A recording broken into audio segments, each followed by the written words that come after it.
Okay, this is the last of our evolution podcasts. And in this podcast, we've talked about allopatric and sympatric speciation, how new species might arise from existing species. Let's look at macroevolution. What this last little bit of information tries to help you understand is how it could be that major, huge changes could take place. The creation of brand new features, if you will, like flight in birds, or vision, eyes, or huge major evolutionary changes like that. Your textbook describes such major shifts as evolutionary novelty, things that seem brand new. And I guess the important to think about evolutionary novelty, like some new organ arising or something, is to keep in mind that even something that's considered novel or new that arises is fundamentally something that is built on a little bit at a time, as we have learned in evolutionary thinking, over time. Though sometimes small genetic changes in an organism can lead to big, rapid changes in their phenotype. So we'll try to make sense of all that. So how do these big things like flight adaptations of birds, the big brains of humans that are unlike any other brains in any animals that we know of, the eye, the mammalian, in particular human eye, but certainly birds have excellent vision as well. How does something that complex come to be? Okay. One thing we do need to remember is this idea right here, exaptation. Basically, again, remember we've talked about how evolution doesn't start from scratch. It starts with what exists, and alters, modifies, builds on that. So many times structures that we see, for example, wings in birds, evolved originally in another context, where they were used for something else and they got co-opted or reused for a new function, as perhaps the habitat the animal was living in changed, or whatever. So we'll talk about this idea of exaptation. This is a great place to talk about it. Birds from dinosaurs. It is reasonably common knowledge that our best fossil DNA evolutionary evidence suggests that dinosaurs did not go extinct after all, that we are surrounded by dinosaurs, but we call them birds. It's a particular dinosaur lineage, and if we weren't so trapped in our thinking about dinosaurs and birds, if they were any other groups of animals, we would consider birds dinosaurs. They're that closely related. Many dinosaurs, we're finding new ones all the time, actually had feathers. A fossil was recently discovered. The largest feathered dinosaur that existed was discovered just fairly recently. I think I posted about it on Facebook. Fossil evidence does indicate that exaptation played a role in the development of truly flighted wings from structures that were maybe a little bit wing-like, but not what we would consider wings, and certainly did not enable the animal to fly.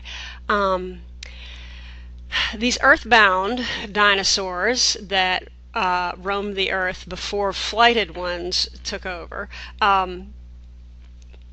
had lightweight honeycombed bones, just like our birds today do, which obviously is an advantage for our birds that exist today because they're lightweight, yet their bones are strong and they can fly with ease. These animals, though they lived on land, had such bones as well. Understand that features do not evolve because the organism is someday going to want to fly. Those lightweight bones must have evolved because they were useful to this organism as it existed at that point in time. They must have been an advantage. Why? Maybe it made them lighter weight and more agile. They could run very fast to catch their prey items or whatever. We do see these wing-like structures, though certainly not a full wing capable of flight, but these large limbs with large surface area of feathers on them. Again, not evolving in anticipation of someday this thing's going to want to fly, but perhaps because this limb was serving some purpose. It was able to help this animal survive right then, right there, when that animal was alive. Perhaps it provided a large surface area. As this animal was running up behind a prey item, it could use its limbs with this broad surface area like a curtain to encapsulate and grab and thrust towards its mouth its prey item, something like that. And then over time, perhaps, who knows, maybe this animal learned to leap, maybe it learned to climb trees, maybe this quasi-wing surface allowed it to glide briefly from one limb to another. Little gradual changes, and natural selection would have favored changes that allowed this thing to catch more prey or survive better, escape from predators, and slowly over time, small adaptations that maybe turned this limb into a wing. So, theropod dinosaurs, the same group as T-Rex, and again the largest feathered dinosaur so far has been found, and again no doubt related to Tyrannosaurus Rex. The first flights of these ancient bird-like creatures may have only been extended jumps or hops as they were chasing after a prey item, but once those jumps, those hops, those elongated mini glides, if you will, became an advantage, then natural selection would have favored mutations, recombinations of genes that aided in making these wings, these feathers, fit that function better and better and better, until ultimately we get full-blown avian flight. The eye. A lot of people who disagree with this idea of evolution point to the human eye as actually evidence against the idea that evolution occurred. Their argument being that the eye is so complex it had to have a designer. You can't, what good would be a 5% of an eye, a beginning of an eye? That you have to have a whole complete eye in order to see clear images. So what good would be an incremental eye in its steps toward becoming a fully functional eye? You couldn't see. Well, indeed, we find how we can trace how the eye might actually have evolved, giving its owner, though certainly not 20/20 vision like you may have, but enhanced ability to perceive light in their surroundings until we get this complex eye that we use ourselves today. There's a short video clip that I'll have you watch when we're done with this podcast. Okay? So, additionally, sometimes, we think about these incremental changes piling on top of each other, but sometimes just a change or two in the genome of an organism can result in just powerful, huge structural modifications that we wouldn't anticipate from one genetic mutation, for example. So there are certain genes in the genome of living things that program the development of the organism, how it's going to go from zygote to blastula to gastrula to embryo and beyond. And if those genes that control that development are altered, you can end up with really huge changes ultimately in the adult because you've altered how that thing is going to develop. There are genes that control the rate of those developmental changes or when certain developmental changes occur, or the places these changes occur within the body of the organism. So let's talk about that. This term, allometric growth, I don't think anyone is probably going to ask you about that term, but there are genes that control the rates at which different body parts grow. Okay? When you are born, your head is way bigger, relatively speaking, in comparison to the rest of your body, than what will be as you grow up and become an adult. This part of your body is going to, in the embryonic stages, the head has outpaced the body in terms of its growth rate. Then the head slows down and the rest of the body speeds up. If you have some kind of change in the timing of these things, you can cause big changes in the adult organism. The human brain is proportionally larger than the chimpanzee brain because the growth of the human brain is switched off by genes very much later in our development than it is in the chimpanzee. If you look, you can see that the human brain case is much bigger than the chimp brain case, even though we start out looking reasonably similar. The chimp brain case development and brain development is turned off earlier, so the snout and all of this begins to outstrip the brain case in the rate of growth as the animal develops. But in humans, the brain case keeps developing for a much longer period of time, resulting in a much larger brain in humans, and thus huge changes, differences in the way we are. All right. One more term I need to throw at you is homeotic genes. Homeotic genes are little sets of genes that serve as developmental master switches. They determine where body parts, what's going to happen with certain regions of the body parts, spatial arrangement of body parts, if you will. Legs are going to develop here, arms are going to develop here, antennae, if you are a fruit fly, are going to develop here.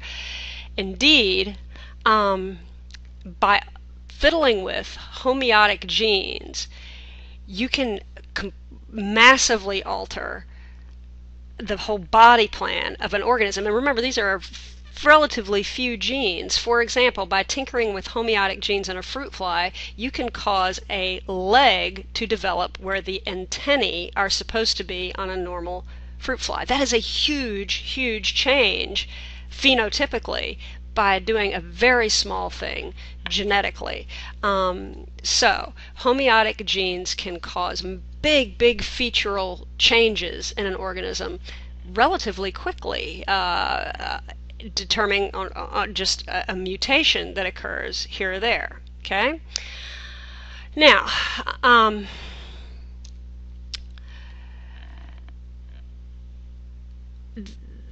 Darwin's idea was that speciation, creation of species, happens very gradually.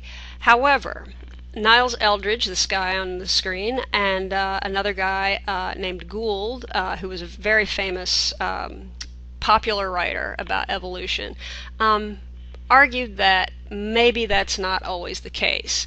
The old idea of gradualism, set forth by Darwin and others, has been modified a bit by this idea of punctuated equilibrium, which is the new idea put forth by Stephen Jay Gould and Niles Eldredge. Gradualism is kind of what we've been talking about this whole time, that you get gradual changes over very long spans of time. It's a pretty steady rate of change, bits and bits of change over time, and ultimately you get to new species. So this idea assumes that the big changes in species occur as many small changes accumulate. Okay? But the idea of punctuated equilibrium says that this rate of speciation is not constant. It's not due to just the steady accumulation, but instead to rapid bursts of change. And the fossil record tends to support this idea. There's long periods where species don't change very much. The environment is very stable. Those that do well in that environment get favored, and why change something that works? But in times of environmental change, species can undergo pretty rapid speciation processes during that time when they're under pressure to do so.